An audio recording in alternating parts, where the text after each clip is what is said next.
morning, everyone, or good afternoon. It is now 12 o'clock, so we're going to go ahead and get started with our Manager Mondays, our first Manager Mondays, and today's topic is SOPs and student files. Our presenters are Elizabeth Moya and Nicole Stevens, and I am your host, Olga Escamilla, and our moderator will be Tracy Hendricks. If you're having trouble connecting to audio or need to connect to audio, here's some instructions, and I've also posted them in the chat pod to everyone, and I will continue to do so as individuals log in. You could go to your Quick Start tab and access directions to connecting to audio. We have a toll-free number if you are having difficulties accessing the audio through your computer or your headset. You can dial in at the toll number and put in our meeting number to join us. In terms of our webinar best practices, we'd like you to mute your phones at all times. So if you need to communicate, you'll type your questions in the chat pod or raise your virtual hand. And remember to select everyone when you post your comments or questions. For PD certificates for attendance, so access to audio is required to receive your certificate of completion. So if we don't see a little icon next to your name, like a phone or a computer monitor, then we're going to assume that, unless you tell me different, that you are not connected to audio, because that's how the system works. So if you're sitting next to someone, and I already did receive a message about that, please let us know through a message, and we will give everyone attendance credit. So you'll also download and print your certificate of completion via your transcript in the AELPD portal. So once it's done, give us a few days so we can turn in attendance, and our individual can mark you as participated, and then you should be able to go in there. I'd say give it 2 days and go in and print your certificate from the PD portal. So expanding view for your webinar screen. So if you're having trouble seeing the PowerPoint or any information on the PowerPoint, there are, if you can see from this blue arrow, there are some plus and minus signs, and those are where you can increase your view, or you can expand the screen with the 2 arrows, diagonal arrows. You can click on that, and that will expand your screen view. So if you are having trouble viewing your webinar screen, you can use these icons on the right-hand corner above the presentation, and you can expand your view there. Now again, please respond to everyone in the chat pod. You should have your participant icon and your chat icon that are blue. And if you click on the chat icon, you'll see that it says send to. Make sure in the block that it says everyone, so that everyone can see the questions that you're posting. So make sure to send to everyone. Tracy? Okay.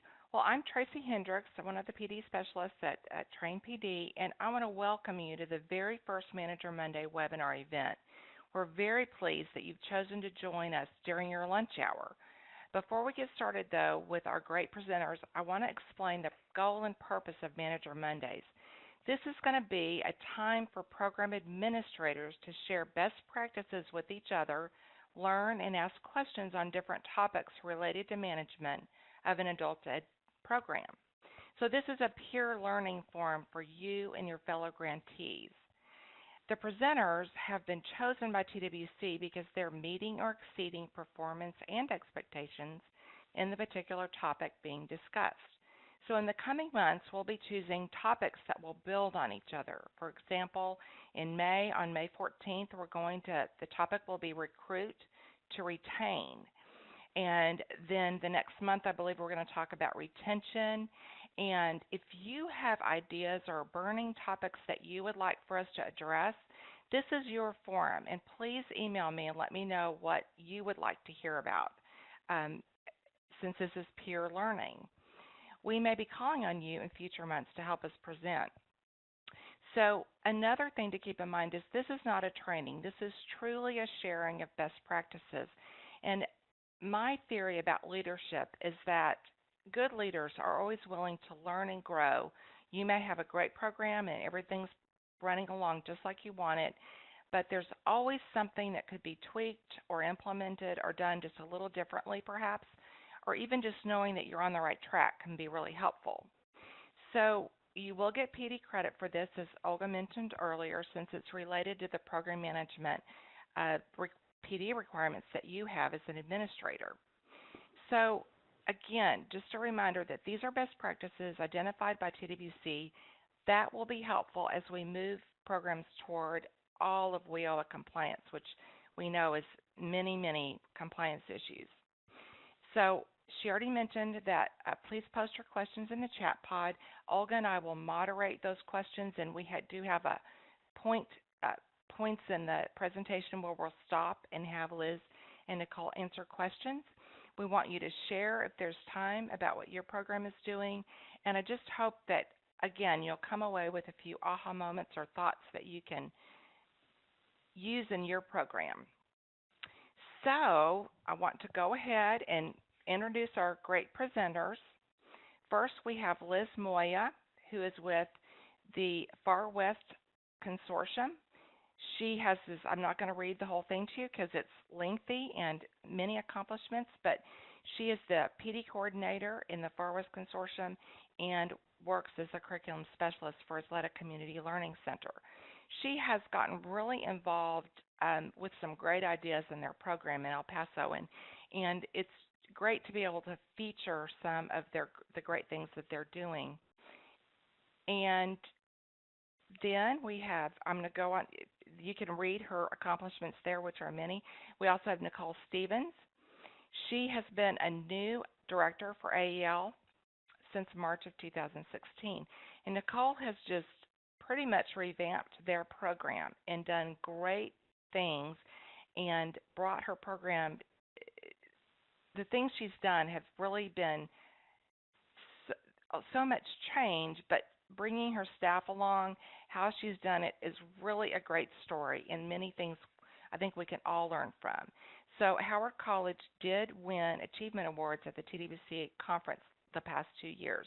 That's notable. And Nicole is so willing to share any templates or processes that she's developed. She is just great about sharing those if you need any help with them. So I am going to turn the presentation over to Liz and Nicole now, and we'll get started. Welcome, Liz and Nicole. Thank you.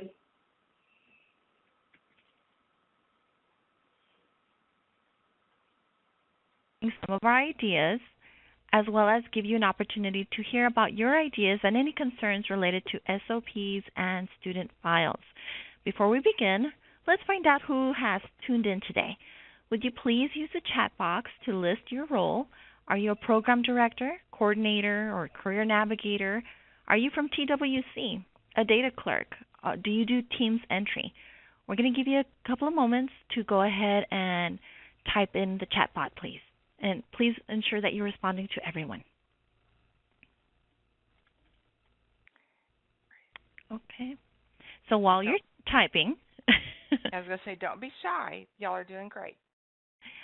I know it takes me a while just to type, so we're going to give you some time to go ahead and do that just so that we could know who's participating today. All right. So I'm going to tell you a little bit about myself. My name is Liz, and I am part of the Far West Adult Education Consortium. Within our consortium, we have 3 independent school districts. We have the El Paso District, Socorro District, and the Isleta District.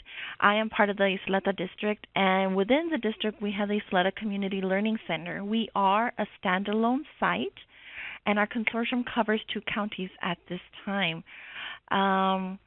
And so we're going to be able to share a little bit about the difference between our program and Nicole's, but then you'll also find some similarities.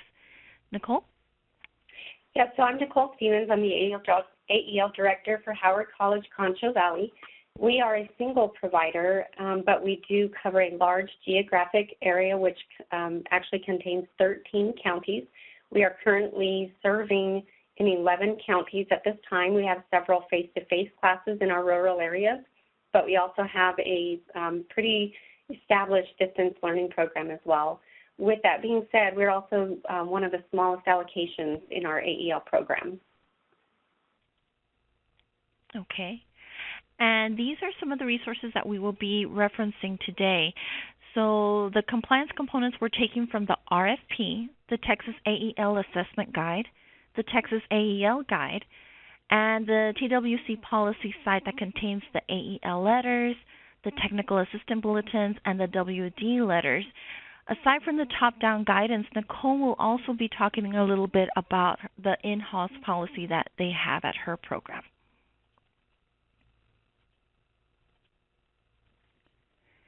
These are our objectives for today. As for the first segment, we're going to be reviewing how to set up student files in consideration of the period of participation model, very different from the year-end model. And we're also going to talk a little bit about how to organize our file folders to help with monitoring. So Liz mentioned earlier that I implemented some in-house policy letters. This was something that I put in place for my program as we were undergoing the vast reconstruction that Tracy mentioned before.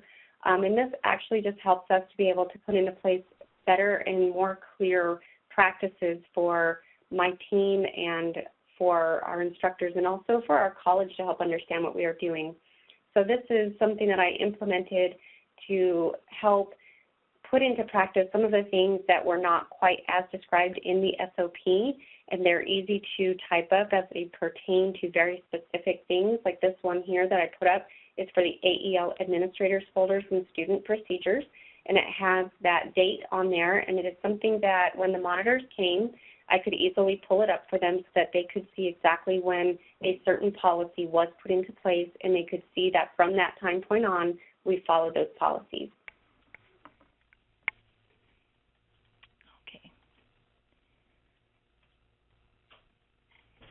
As far as the student folders, I chose to keep 2 sets of folders within our program for each student.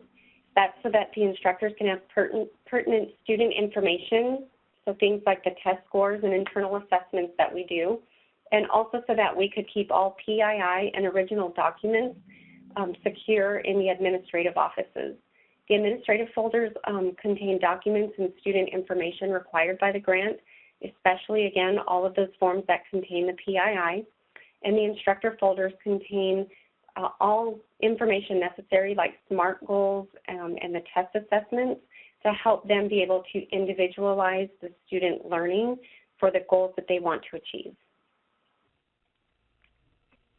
So this is a visual of the administrative student folders that we use at Howard College, Concho Valley.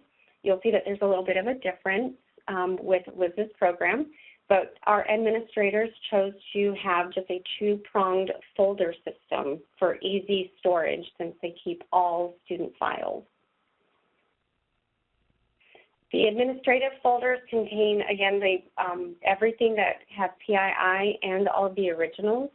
And this is a list of everything that we typically keep in an administrative student folder, with the exception of, you don't see on this list, the withdrawal form from schools and parent consents that are needed for minors. So some of the folders are a little bit different based on the student that we are capturing.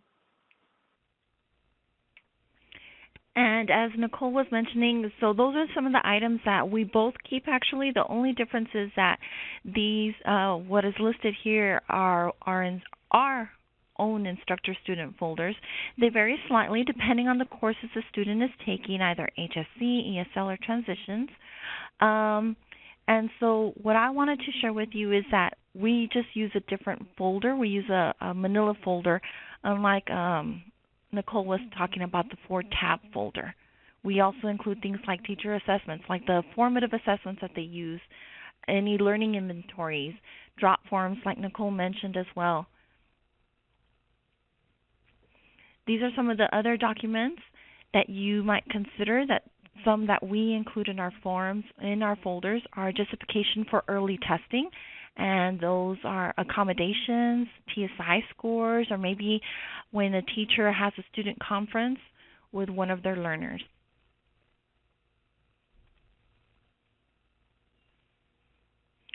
So we're going to take a moment just to see if there's anyone that has questions at this time.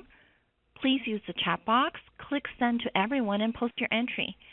We will give you a minute or so to type your question. Of course, should you have any questions at any time throughout our presentation, Nicole will be more than happy to assist. Okay, so we have a first question. And thanks, Ashley. How do you get the files up to the main location? Can you repeat that? I didn't hear that. How do you get the files up to the main location? I guess if you have satellite locations, I'm assuming, get them, the administrative files to the main location. So if there's satellite campuses, is that what you're referring to, Ashley? So I know in my program, the administrative files are created on campus. So when the students in the rural areas undergo orientation and have their assessment tests and everything, all of those forms get sent directly to our campus, which are then processed by our administrative team, our data entry team, and enrollment specialists. And they go through and make the copies that the instructor will need, such as with the SMART goal and the ITEC form. And then they get a copy of the student scores that are sent back down to them. And at that point, the instructor will create their own student file, and the administrative team creates their administrative file. And the way that we transport them, it really kind of depends. My distance learning instructors, they actually come to the campus. So I purchased them a locking rolling cart. That way they can keep their student files securely in there as it's locked. And they keep it, when they're traveling, they keep it in the trunk of the car, which is in compliance with the monitoring. Some of our further out, because we have a couple of areas that it takes approximately 2.5 hours to drive out to their location.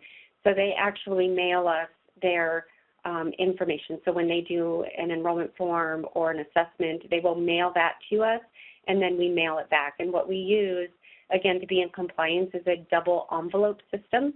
So we put our forms within an envelope and then put it in a bigger manila envelope. That way there's no transparency. Oh, that's great information, Nicole. Thank you. And Nicole does serve, how many counties do you serve? 13, but we are currently in 11 of them, yes. Okay, so you're spread out. Okay. The next question we have, and Liz, did you have anything to add to that? Or actually, we very similar to Nicole, all documents originate at our main campus. We do have maybe 1 or 2 satellite classes, but all registration and testing is done here. And then we also provide copies to the instructors of any pertinent information.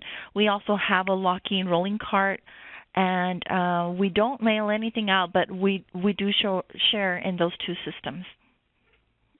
Okay, great. Thank you very much. Another question we have is, will we be able to get a copy of the slides for today? Absolutely, Pam. That's a great question. I'm going to post this PowerPoint in the Program Manager Community of Practice after the webinar today. So that will be readily available. And as Olga mentioned earlier, the webinar itself will go into the portal as a course, but there's a lot of post-production activities that have to occur before that can happen. But the PowerPoint will be available. Okay. Great. So can we move on then? Yes, absolutely. I don't see any other questions. All right, let's go on. Okay, so this is an example, this is Nicole, of the instructor student folders that we use. So you'll see that my program and Liz's program, we just kind of flip-flopped. And this was because my team had kind of a hard time with change and adjustment in the way we were keeping the file folders. And so I really wanted them to have their input on how things were set up based on what needed to be contained within the folders.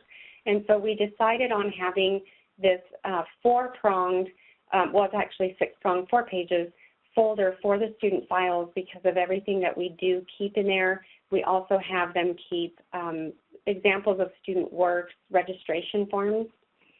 If you can go to the next slide, Liz. There you go. Thank you. So you can see on this slide everything that we do keep on in the folders for the instructors. So we do provide them with checklists so that we ensure that all folders are being kept the same. Again, some of the documentation may be just a little bit varied depending on the type of student that we have. And we have a checklist devised for each type of student, meaning are they an HSE student versus an ESL student versus a transition student. And the awesome thing about these folders, and especially with the period of participation that we have now, is that we have one folder for each student for the instructor, meaning if there is a student who exits out of our program and they just stop, coming after 90 days, but maybe they haven't completed, we end up archiving that folder at the end of our program year. So we put it in our storage, get it out of the teacher's files so that they don't become overrun. But if that student transitions back into our class, then we go ahead and grab that folder out and we know exactly where they've been. And it's the same as if they move from one class to another. So if they move, let's say, from an ESL class into a high school equivalency class, or if they even are in a night class but they need to move to a day class because of work schedule, then that folder follows them to the next instructor. And this is so that the one file is a living document that grows as our students progress. Nicole, and I think that's a really important part, because with that folder, the new teacher is able to see the growth of that student, their goals, how they've changed over time, any type of barriers that have been addressed. And so that's why we're mentioning the period of participation model versus just a folder per student per program year. So I appreciate that. That's a very good point. We do use the same information that Nicole was mentioning. However, we contain this in a manila folder at Ysleta. And let's move over to the next slide. At YCLC, we do have our administrative folders. These are the ones that have the 4-tab system that Nicole was mentioning. A lot of the documents that she already mentioned are what we input into these folders. So we do have, I'm not going to read every one of them out to you.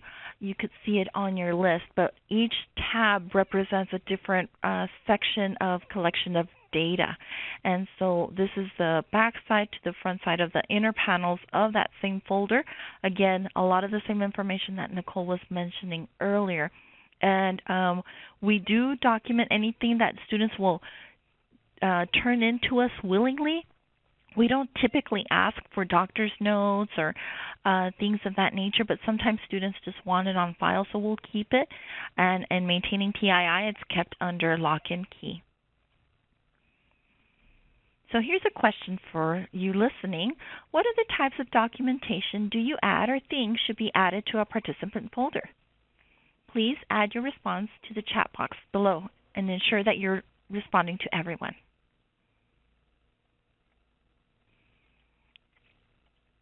Let me see. And I do see a question here. I believe there's a question from Janice. So it says, so both programs keep the same student folder for a student who rolls over to the next year? I know, yes, we both do. We both keep the same folder. And so we have folders. I can tell you students that have been here for years, they're about 2 inches thick. And I don't know about you, Nicole, but They can get thick, but it's good to be able to go back and be able to see how long maybe a student has been in our program, how many courses maybe have they gone through, and that way when they re-enter, and if we're pulling that file, we can look through it and maybe even assess why is this student, not moving on. Good point. There is another question from Pamela. How do you handle students that are in more than one class? I actually do not have that. We don't typically co-enroll because, again, our program is small, so they're not necessarily in 2 classes within our AEL program. Now, we do have IEP models with the support classes, but that support class that runs alongside, contextually and concurrently with the training course is a separate class than, say, a high school equivalency or ESL. And so I can say that at Isleta, we do have the administrator folder. So in that administrator folder, it will contain a copy of all the classes that they're currently or had been enrolled in, their assessment scores, but then each instructor has their own folder with the students' goals and copies of their test scores. And so that instructor folder stays with the teacher, but the administrator folder contains, it's kind of like the oversight of everything that's going on to that one participant. And that's the difference. So good questions. Yes, and thanks, Liz, for discriminating between those two things, because Pamela's question's a good one. Many programs may have students in different classes at a time, but then you have that administrative folder which has everything in the separate teacher folder. And I do see that. Go ahead. I'm sorry, Liz. I noticed that Sharon made a note in the chat box about having a notes page. We also do that, and I also encourage great communication between the instructor and the data entry staff member who oversees that class. And so our rule of thumb is to the instructor, if it's important enough to be putting in the notes section in their student file, then they should be sending an email to update the data entry person as well. So that way, both sides of the hallway are on the same page concerning the students. Good point. I also see here a note from Brenda that they add incident reports to those files, so that's a good thing as well. Let me see. Ms. Maldonado says that in their admin folder, we have a training section that includes the sign-in sheets and copy of certificates for the IAT students. Well, that's wonderful. And someone else writes that they add information on goals achievement and planned gap documentation. Thank you, Risa. So good points from everyone. Good points. Let's see here. So now we're going to talk a little bit about the period of participation, which we already touched upon. Nicole? Yes, sorry, I got a little ahead. But yes, so the folders do remain with the instructor of record, and so in that it's the student files, again, not the administrative, until the student actually exits the program as defined by TWC. And again, the student folder only leaves the instructor's possession if the student transfers classes due to the needs or advancement. And all of the students who, the files for the students who have exited are securely archived for the 7 years that we are told that we need to keep those. So again, yes, we do only have one admin file, and I agree with Liz. I think a best practice with that, if you have students who are enrolled in more than one class in your program, then each instructor would have a copy of that student file, but one admin folder only.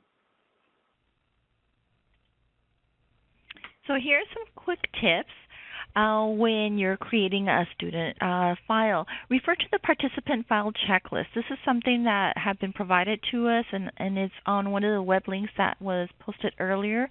You will have access to that in the communities of practice. Create a system. Who is going to initiate that folder? Who's going to update it? How often do you update? What kind of information gets placed in that folder? Assign roles and responsibilities. Again, who does what and when. And then update, update, update. Anytime there's a change to the student's demographic information, their goals, you're adding a test score, they're transferring to another class, anything that is pertinent to the student's goals, please update that. And then check, and double check your work.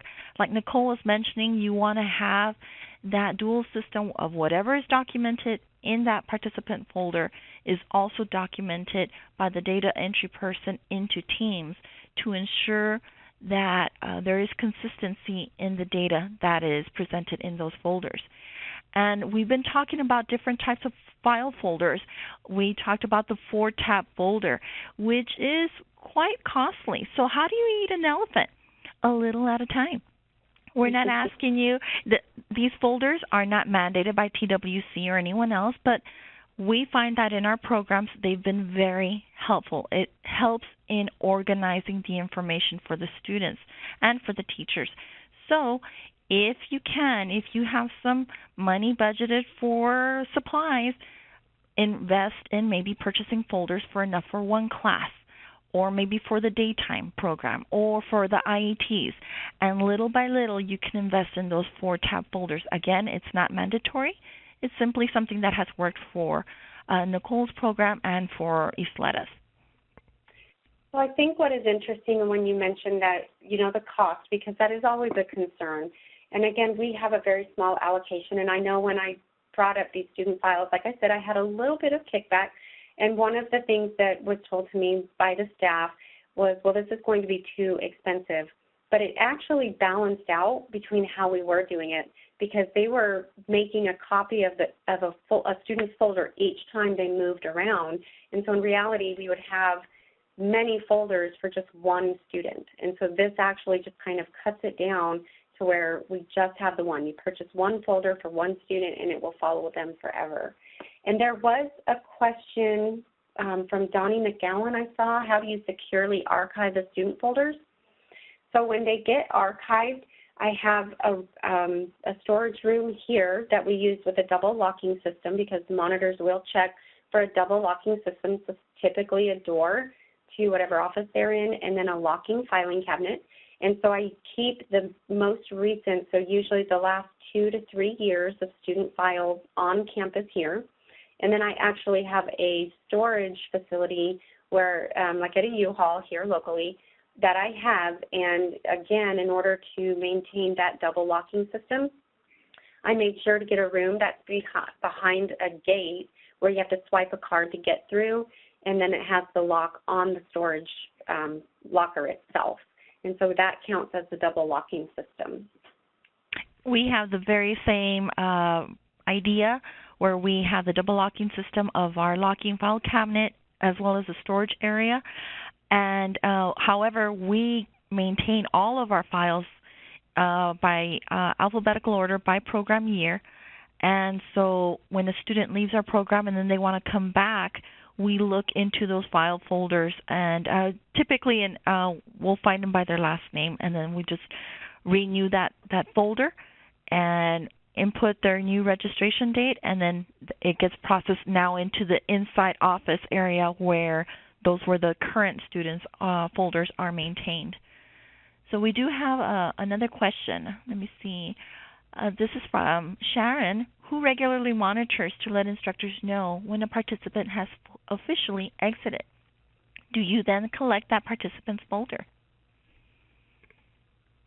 So what we do is, now that Teams does not exit a participant until pretty much the 91st day, the teacher maintains that file folder. If they've dropped from that teacher's classroom, that doesn't necessarily mean that they've exited the program, unless the student has told us, I'm moving, I'm not coming back anymore, that we know for sure they're not coming back. That folder gets placed back with the administrative folder, and pertinent contents are transferred into the admin folder, but not all contents, because the teacher's folder is going to have different items that are not necessarily need to be kept in the admin folder. And so we do have a system where we routinely check to say, hey, if you've had this folder for longer than 91 days, go ahead and hand deliver it, or someone will come and collect it, and it'll get placed in our secure storage room. And at Concho Valley, we do things a little bit differently. So weekly, our data entry staff sends a spreadsheet that they have created to the instructors that they oversee, and and they do one for each class if that instructor teaches more than one class. And it has all of their participants, all of their students on that spreadsheet, and it contains all of their information, such as did they do their initial goal sheet? Did they do a follow-up goal sheet after they've progress tested? Did they progress test? And then it counts for them all of the hours that they have, so that the instructors are very well aware of how far along each student is according to their contact hours and when they get progress tested. And so with this spreadsheet, there becomes this dialogue also to know if someone has exited the program. And because, again, our program is a little bit smaller, we don't collect that student file folder. We have the instructors just hang on to them for the program year. And they typically, in their filing cabinet, will have a drawer that's for their inactive folders, their inactive students. And so they can choose to remove those folders from an active, drawer into an inactive drawer, because typically when we have a student come back, they want to go back to the same instructor, and so it's easy access. True. If we have a student come back and needs to go to a different class, then we have that instructor who last had the folder initiate a transfer form, because our program has yet to be able to integrate with our college to enroll them. So I created forms just internally for our program. That's an initial registration form and then a transfer form. And I have it on carbon copy paper so that the student folder keeps one, the administrative folder keeps one, and then the career navigator gets one as well. And that way it will help us track this folder as well, because it's obviously a concern when you go to one folder for one student. How do you keep track of that folder without losing it? And I think that probably answers this other question: how do you manage this with large programs with several thousand students? And I think that you covered that nicely, where the carbon copy system is one way to track where the folder went. And I think that is true, because I do get that a lot when I'm, have been to conferences and have offered training, that it's like, oh, you're a small program. We are a small program, and it does afford us a lot more intimate relationship and knowledge with our students. However, a lot of these best practices can really be implemented even on a large scale. Good point. And then there's one final comment from Donnie saying that I thought maybe you archived them on the computer. I know we don't do that. I do not do that because I have yet to see TWC come out with guidance that we can only keep digital copies of items. Now, I could see where maybe you could do the student file because it doesn't contain original paperwork anyway, but with the administrative folders, you still need to have those originals. Yeah, let's not bring that up. Yeah. So I don't want to speak to that either. Okay, so let's talk a little bit about standard operating procedures. Everyone's favorite, but from here on out, we're going to refer to them as SOPs. And so here's the definition of what a standard operating procedure is. This was taken from the Texas AEL guide in case you want to need a refresher. So we're going to talk about how to create them, review them, what needs to be in them, and how do you maintain them. So it's time to get your keyboards ready. Do you currently have a SOP? Answer yes or no.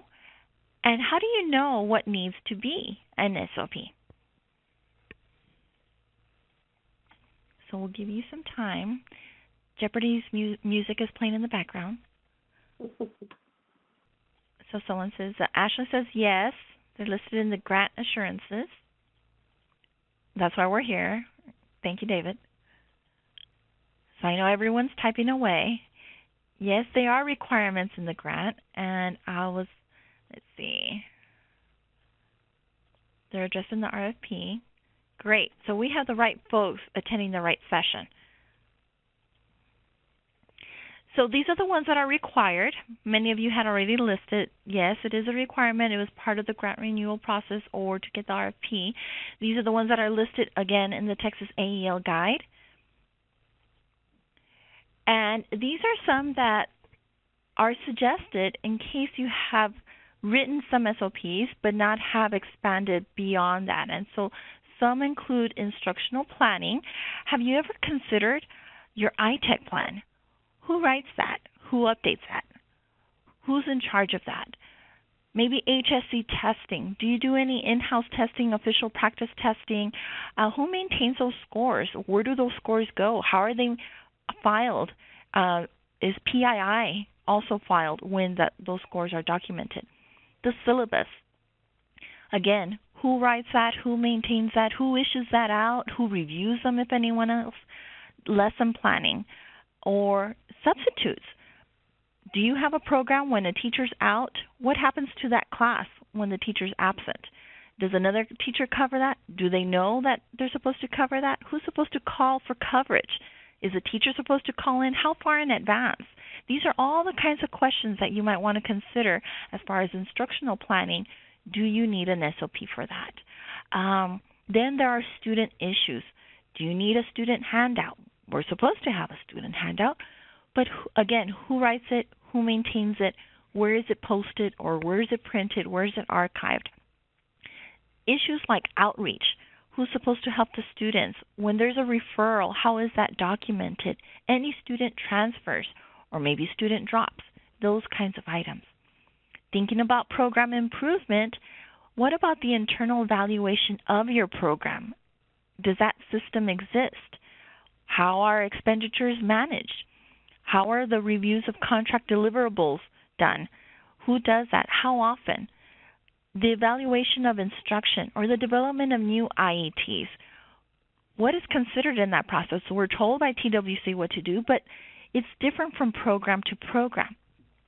What about emergency protocols such as fire drills or inclement weather or a student medical emergency? How are those documented? And staffing. Let's think about those new positions such as a performance accountability lead, the quality assurance lead, the career navigator, distance learning coordinator, or the PD coordinator. Those responsibilities are listed as part of the RFP, but what does that mean for your individual program? What does that mean for the satellite programs? What does it mean for online learning? What does that look like? And then, of course, you have professional development. So to SOP or not to SOP, that is the question. Here are some things to consider whether or not to develop an SOP. For one, what processes currently exist in your program? And are those systems sufficient enough to carry your program to run effectively? What is the purpose of the process? Who needs to know about it? Is it the teachers, the data clerks, administration, the students? Is accuracy important? In other words, is consistency necessary? Does it matter how that process is done? If you do step 3 before step 5 or vice versa, does that make a difference? And if so, then that probably needs to be an SOP. Who needs to be aware of the process? Those that are affected by it, those that it will affect, those who write it. So just some questions to consider. So here's a question for everyone. Who is responsible for creating a SOP? And as we will check back on the chat box, I'm trying to monitor time here. And so let's talk a little bit about getting help with creating the SOP, Nicole. So when I sat down to create the SOP, I really, again, looked to my team. This program did not really function as a team. It was really siloed.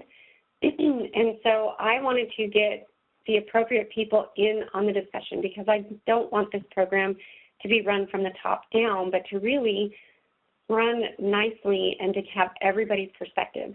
So I turned to the career navigators, I turned to the data entry specialists, and I turned to the orientation specialists as well as the instructors to get their input on the SOP.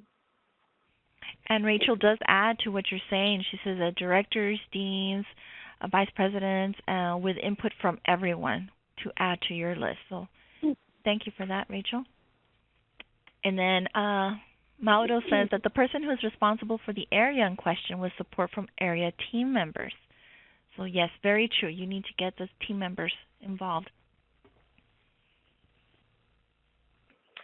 So with this one, I went ahead and started with the program's most recent SOP, and I make sure to distribute all of this to the employees as well as the volunteers in electronic and hard copy. So I actually took the SOP and I bound it together in a very cost-effective way. I just basically laminated a front and a back copy or a cardstock paper, and we had a binding system here that we just, bound it and put a spiral through it, and I was able to give that along with policy letters, the fraud policy, anything else that I thought was important for the instructors and volunteers to have. And I always distributed the updated SOP as well. So if you update your SOP and submit that to TWC, you need to make sure that all of your AEL members have it as well so that they can be on top of the new processes. So here are some of the SOP components. Your staff roles and responsibilities, who's going to do what for what process. and considering the purpose. Why are you even writing an SOP? What is the objective of the procedure? Who will it affect? And the process. What is the step-by-step instructions or guidance in order to complete the procedure? What are the necessary components to fulfill the process effectively? And do the outsider test. If a person just joining your program were to read the SOP, would they have a full understanding and be able to execute the SOP as it is written? So consider that when you are writing your next SOP. So anything that I try to do, I make sure I don't start from scratch. There's no need to reinvent the wheel when one has already been started for you. So I went ahead and used the TWC template. We all may have an issue or two with maybe the way it looks or the functionality of it, but it's really what the monitors are most likely used to as they go from program to program. So you have to consider that whatever might make a monitor's job easier will ultimately make your job easier as well. So all staff and faculty, your volunteers, everyone is accountable to know what is in your SOP. The monitors want to know that everyone involved in your program are familiar with the SOP and the processes that are within them. So make sure you review the SOP with your staff and your faculty, anyone involved, regularly. So I would do that every time we got together for training. And so to keep it fun, we created multiple games that we would do, and it ranged from doing Jeopardy to doing Kahoots to doing various things to kind of quiz them on things that were contained in the SOP. And that especially included any updates that had been made between the two trainings. And I also like to do internal checks within our program. So I check on my team members periodically to make sure that they're following the procedures. So this can be done for a single provider as well as for consortium members. I want to be part of that games and trivia part, Nicole.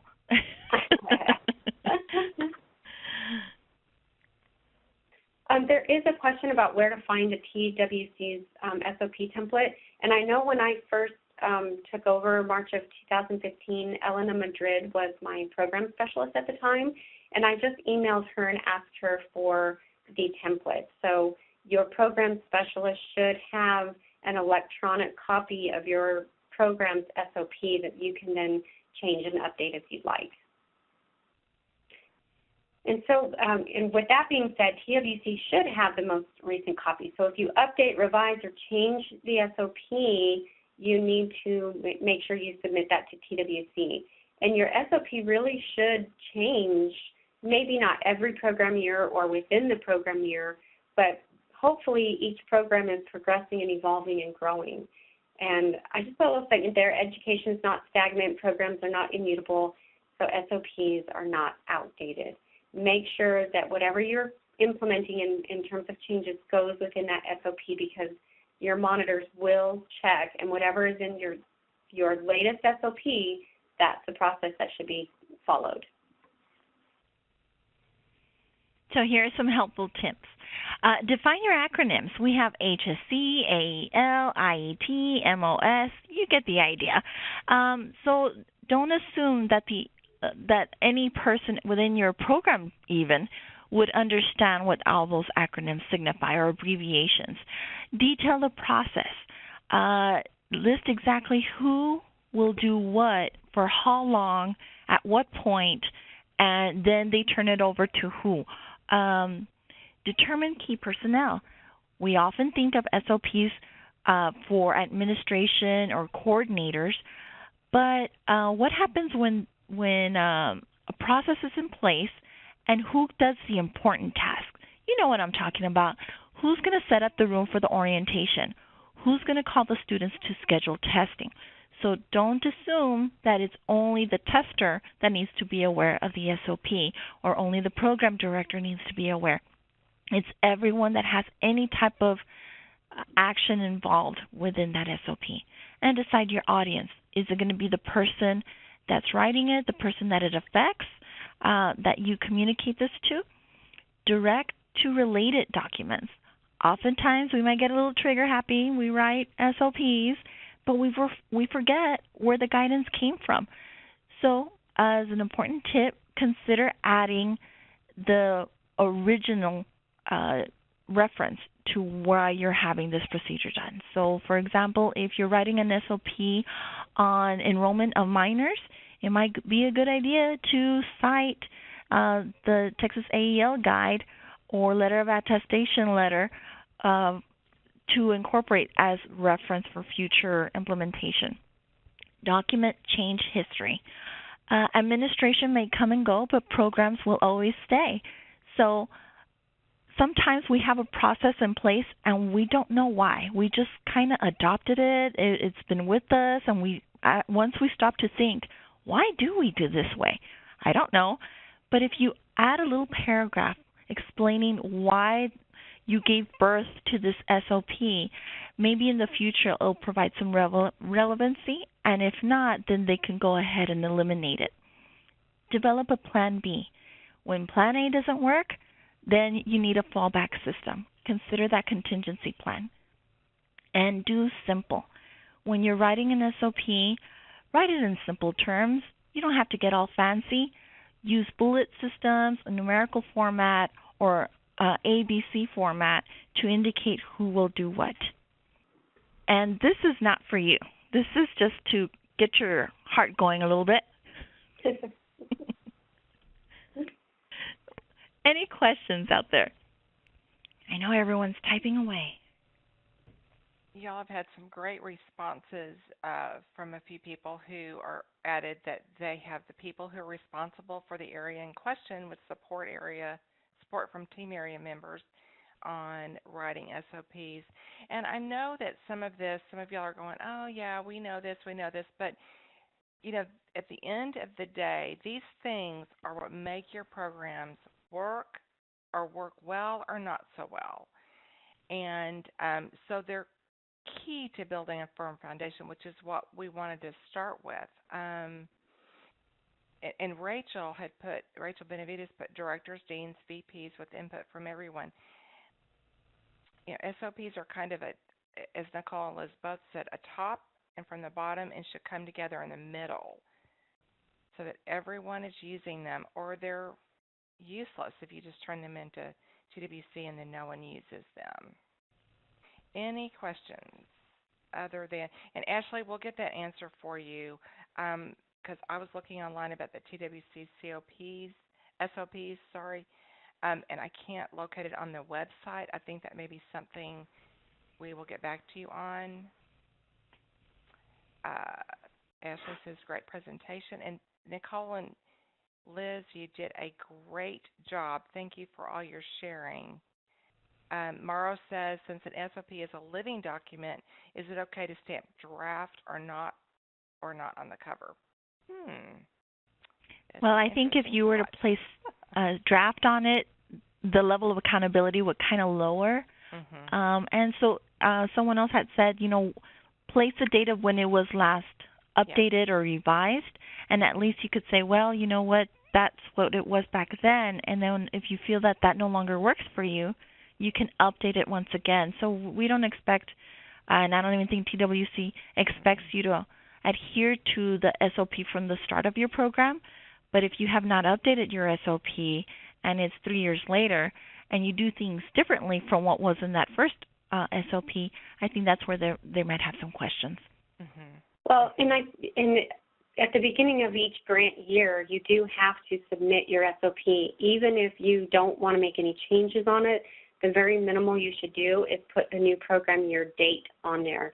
And anytime you submit a new SOP to TWC, you need to put on that new date so that they know exactly when it is. So if you submitted one July 1 and by September something has changed, you can put that new date on there. Something that I do, I don't think is required, is any changes that I make, especially if it's in addition to a practice, I put it in bold lettering so that TWC is very aware of what's new.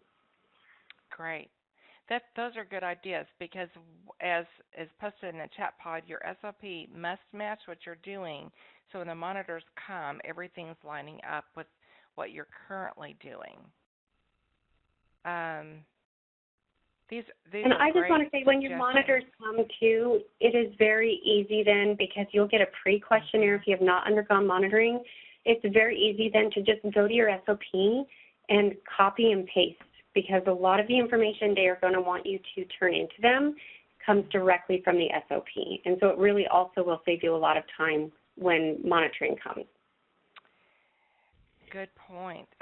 Donnie McGowan says someone suggested an SOP for expenditures, but wouldn't that be in your cost allocation plan anyway? Thoughts on that? It could be, and so why not have an extra copy of it? Okay. It could be something that you just put on the back of your SOP. It is not required on your SOP, but it could be something that if you want to have everything in one place, that you could easily just put it on the back of your SOP. Okay. Thank you. And I just want to say thank you to everybody for the very nice comments. Yes. Yes, thank you, Some everyone. great comments. We survived, Nicole. Yes, we Y'all did. are pros now, for sure. So, and a good question, and this is a thought-provoking question. Some of you do have programs that are much larger and serve thousands of students. So that is a thought. I mean, as we went through this, I was thinking this could be something that perhaps in the community of practice, I could post the question in there. And if you have ideas or want to share maybe how your large consortium or program is handling that, because that does become a challenge when you've got so many students that might be going to classes even in different programs within a consortium. So how do you manage and handle that? So I may post that question in the Program Manager Community of Practice, and please respond with thoughts, ideas, suggestions. That's a good topic of conversation.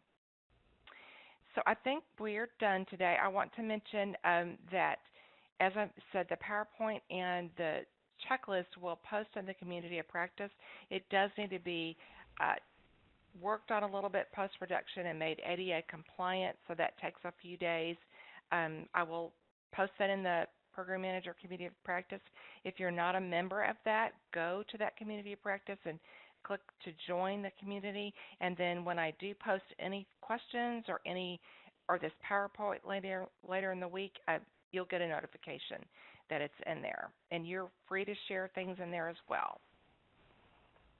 So thank you all so much, and have a happy Monday and a great week. And Liz and Nicole, you guys are rock stars. Thank you. Thank you for your time. Thank Okay, you. Thanks.